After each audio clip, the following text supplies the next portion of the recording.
Hey everybody, I recently had a conversation with Mariana, who is a senior product designer with 6 years of experience and had a track record of working in different industries from fintech to insurance to healthcare to government administration. So she is the best designer that I found in the internet, and you must check her profile.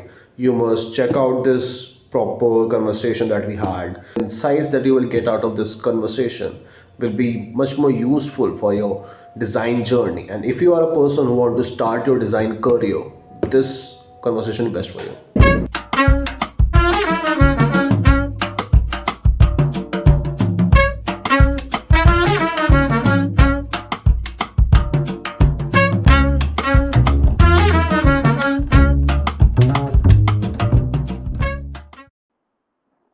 Hey Mariana.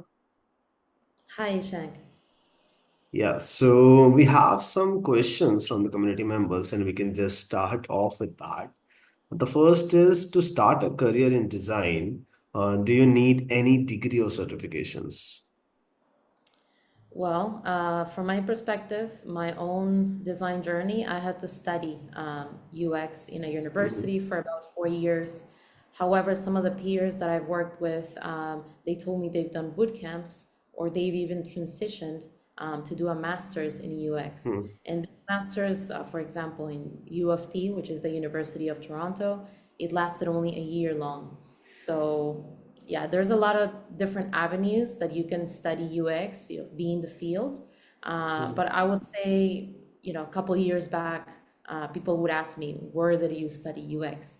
And I would say, in my opinion, they preferred somebody that had more, I guess, learning experience, which I learned Hmm. 4 years. So a boot camp, I mean, it does give you the insights, but I also had some co-op involved. So I was actually able to apply UX in some companies while I was studying. So yeah, it's relative. It depends on the company. Okay. And then UX, UI are different, but where it is the demand? Like in market, is it UX centric or UI centric? Yeah, so I would say, most companies tend to think that UX, within UX, there's UI, Hmm. because then it's data-driven decisions to inform the interface. Hmm. I would say there's more demand in UX. However, it depends on the company, agency, startup. If we talk about startups, Hmm. they don't have a UI, or they might have UIs, Hmm. but they're always looking to improve. So in that sense, I would say it's more UX focused, and they would expect you to do UI as well. Because they hire you just to do the UX, research people, and produce this kind of thing. So it depends. And if it's like, I don't know, like a agency, creative agency, they might expect you to do more UI than UX. Understood. So it's more of because startup usually have like crunch of resources. So there will be a bunch of people doing everything. So maybe a Yeah, single guy doing UX and I UI don't both. know. I don't know if you've heard the term UX unicorn, but basically it's like being a design generalist where you get to do designs, you get to do presentation design. I've done it because the startup that I was at was trying to pitch for Y Combinator. So Okay, they needed things. Yeah. cool. So the third question that we have is how can a UX UI helps companies to grow? And what is the difference between a product designer and a UX UI designer? Yeah. So I'll break your question into two. So how can UX UI help companies to grow? Hmm. Well, I would say UX UI, it's the backbone for any, design process or, interface that they're trying to deliver. Just because, as I said, UX, it's more data driven, you get to do user testing as well. UX research, depends on the UX maturity level of the company, but sometimes they would expect you to do all these things so Right. that in return the company is able to grow.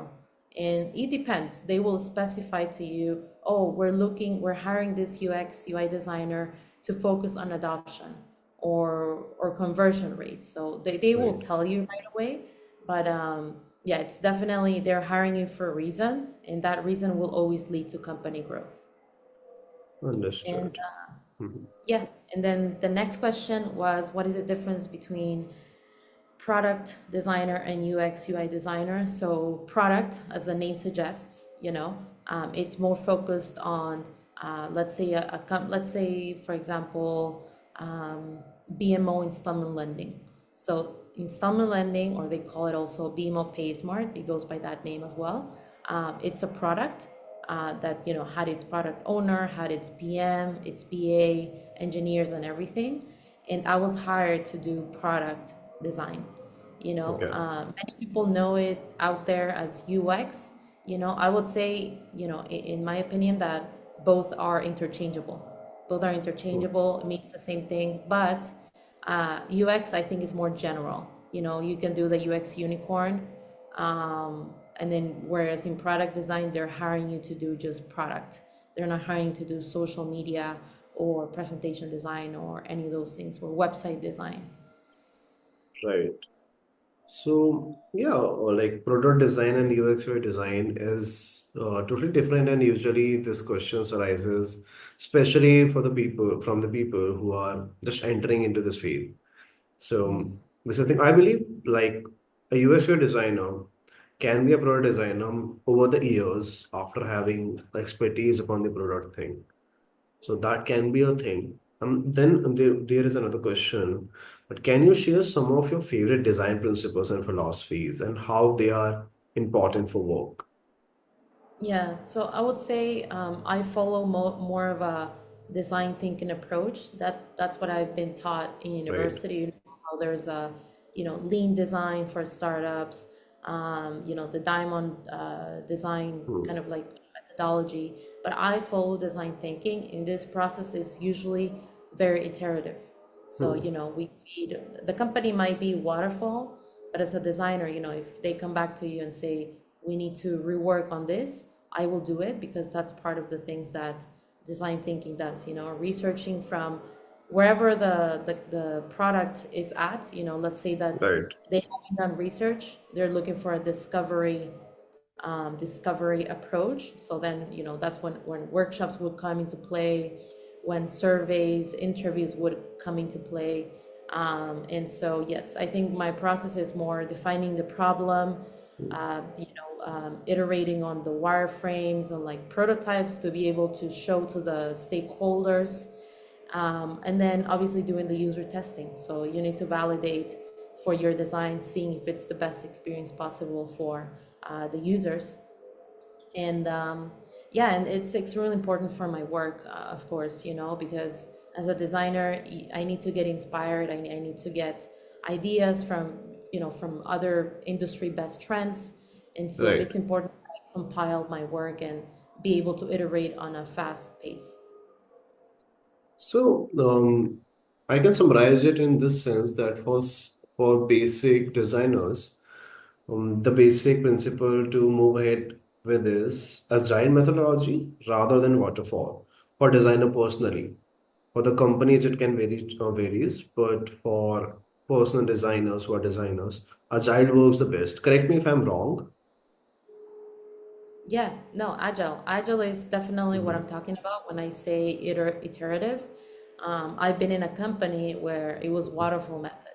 So it Mhm. was, I don't know if you've heard about the feature factory, but I kept Hmm. doing feature after feature after feature, and we Okay. kept on improving. And we kind of skipped the research part, which was, I think, very interesting to me to know if this product is usable, if it will create a good impact in the company. Mhm. But again, this company was waterfall, so it was feature after feature. I got my fair share on the waterfall method. And then moving on to, more mature, more UX mature companies, they followed Agile. And it Hmm. was a much bigger team to work with. I got feedback from engineers, from developers, and that was just very gratifying to know because even if we didn't get Hmm. feedback from users, at least we got feedback from our peers. Cool. Yeah, that's a good approach. Like the company's first agile model, especially new startups and new age companies are moving towards the agile product methodology, and that is helping them to make user-friendly approach. For example, there was a company like Hike in India, and that was like replaced by WhatsApp. And Hike was getting its peak around 5 years ago. And when WhatsApp came and WhatsApp didn't had that much features, Hike had a lot of features. But WhatsApp with minimal features gained much more market and trust rather than a Hike, because this is the thing, like feature development without any user research doesn't make sense. So yeah, we have another question, a million dollar question. Will AI replace UI designers? Yeah, well, I would say no. So the reason behind my answer is because I recently attended this Figma conference and they explained this multi-million dollar question. And then they said, no, it's going to be more assistive technology for us designers, you know. It will allow us to get, feedback and just have like a design buddy, you know, think of it as Hmm, your design buddy where you get the questions, and then you can even design faster, so it will help you with efficiency. So I think that's the number one factor when we talk about AI and UI or UX, is that it's more AI, it's like your design buddy. You know, we don't have to think of it understood. as it's Yeah. going to replace UX UI. It's more so, it's because they're nothing without us. You know, we're the ones who ask questions for the AI. So if you think about it, yeah, they will have to assist us in some way. Yeah, for as a UX designer, your main approach is to ask the right question and match it with the right solution. So I believe AI can assist in the briefing of the questions, the basic questions for the intakes, but for the right questions, AI is not able to, I believe, ask the right questions as a UX designer does, No, right? no. And the reason too is because not too long ago, I did a competitive analysis of a Mhm. company and I literally asked AI, hey, AI, can you do a heuristic analysis on this Hmm. website? You know what the answer was? No, I can't provide that to you. I can give you the briefing of the heuristics Hmm. analysis, but I can't do that for you. So that's what I'm saying. Hmm. It's assistive, maybe, Right. yeah. Cool. Yeah, AI can play on the data, but for the right approach, UX will always be a priority thing to move ahead with. So we have the last question, how UX can be a backbone of any company to drive traction. Yeah, so I would say it's more so on the research portion that you can drive traction. Um, first you figure out, what is it that the users like. You try to Hmm. maximize that the users want, and that's how you drive traction. It's that easy. You just put things together, in a design way, in a research way. Like that's how you find out. But after that, yeah, you just maximize on that. You leverage what you have, to drive that goal that the company has. Cool. Yeah, thanks a lot. Thank you for coming here. Thank you for answering these questions from the community. Yeah, yeah. Thank you, Ishang, for taking this time. And yeah, it's a pleasure to share my knowledge.